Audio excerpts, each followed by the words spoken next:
As pessoas têm se questionado muito recentemente sobre as novas políticas que vão reger o mundo com essa chegada da inteligência artificial e dos robôs.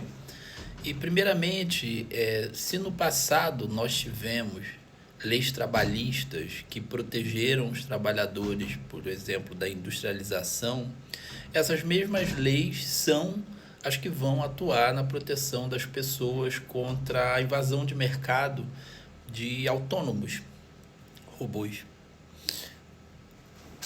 Mas a grande questão que a gente precisa levantar como humanidade, né, eu sei que todos nós temos uma energia vital.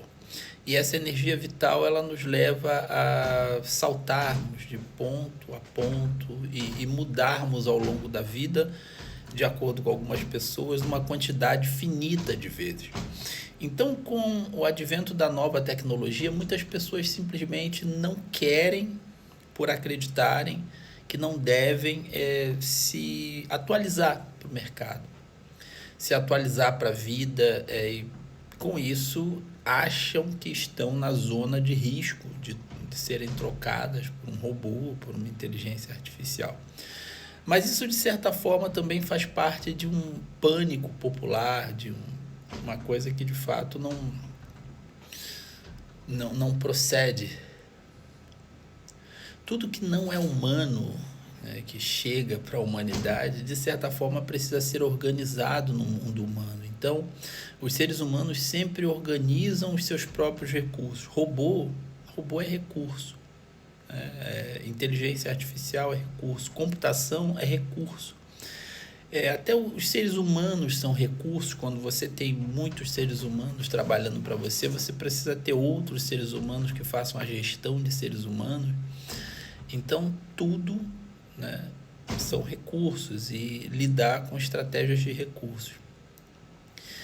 A primeira coisa que a gente tem que ter em mente em todo o tempo é que nós precisamos nos focar no presente, no que está acontecendo e não no que nós achamos que vai acontecer. A sociedade ela tem movimentos e quando o topo se move, o fundo se move junto. Quando o fundo se move, o topo se move junto.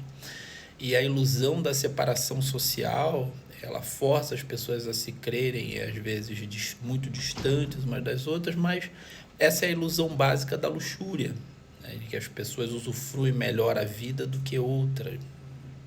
Isso, de fato, não é bem assim. O que acontece é que, tendo tranquilidade para observar esses movimentos da vida, você, né, dentro do seu campo de atuação, que é o teu corpo, os teus ditames, as tuas responsabilidades, provavelmente você vai ver que dentro do seu mundo, as coisas vão acontecer no seu tempo. Porque se você olhar, pensa bem, já viu uma espiral? Aquelas espirais que são assim, aqui, ó. Aqui a espiral parece fazer grandes movimentos, mas aqui ela faz movimentos menores, entende? Então você sempre será essa ponta menor de um universo maior que se move. Então não precisa ficar tão exacerbado assim. Mas eu tenho achado interessante como países como a China têm já lançado o pioneirismo de legislações acerca da robótica, como, por exemplo, semana passada o presidente da China disse que é proibido às empresas simplesmente para cortar gastos, mandar pessoas embora. Isso é antiético e é contra a lei no país. Por quê? Porque o ser humano ele tem que ser, de alguma forma, amparado. E o governo ele existe para que haja esse amparo. Bom, ele existe para que haja esse amparo às pessoas. Porque numa disputa legal, né, o ser humano ele teria que ir reclamar, mas eu estou com você há tanto tempo, eu construí isso aqui com você há tanto tempo e agora você me troca por uma IA cortando gastos. Isso não justifica, né, para o governo chinês. Então ele fala que, de certa forma, as empresas elas precisam ter mais controle sobre cortar gastos. Aí fica a minha visão.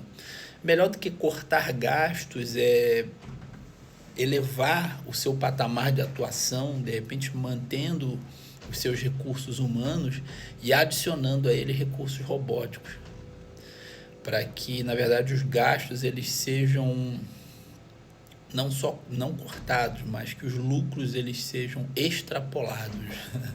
Essa é uma visão boa.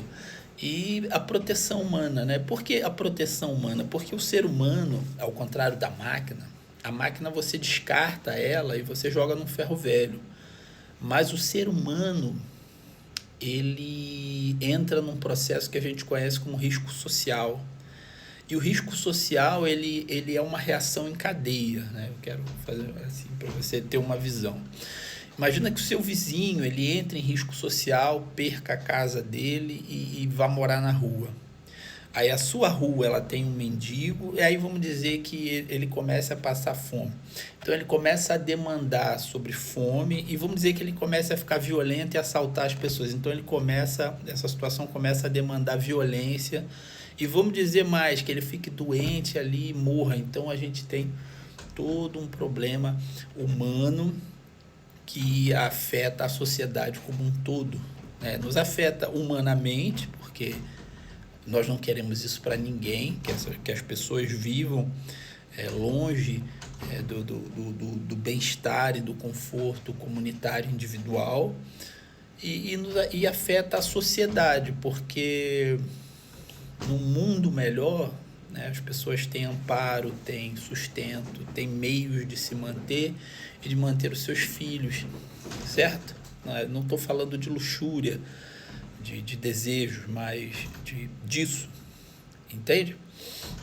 Então, você protege a humanidade de si mesma. Muitas vezes o governo ele precisa atuar assim. Muitas vezes nós como pais protegemos também os nossos filhos de si mesmos, às vezes protegemos um amigo de si mesmo, né? um cônjuge. Essa é a vida, né, que a gente se propõe a viver.